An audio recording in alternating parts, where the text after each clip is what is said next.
अस्सलाम वालेकुम दोस्तों। सर ये मैं अपने फ़िरोज़पुरी परिंदों का शौक करवा रहा हूँ। ये उनमें से एक पट्ठा है जो अभी 10 पर साफ हुआ है, बहुत आउट क्लास।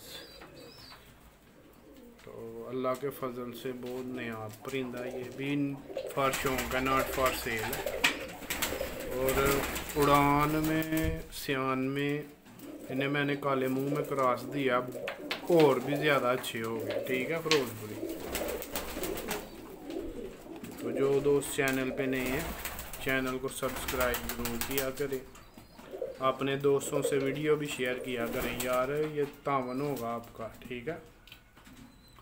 और चैनल का नाम है Kashif Yaqoob pigeon. Like share comments and press bell icon. देखें कितना नयाब नार है, अभी 10 पर साफ हुआ है, बहुत आउट क्लास। आइज़ वाइज, जोड़ वाइज, हड्डी वाइज, और खुश्क जामनी पंजे हैं इसके जी। दुम एक पत्ते की दुम है।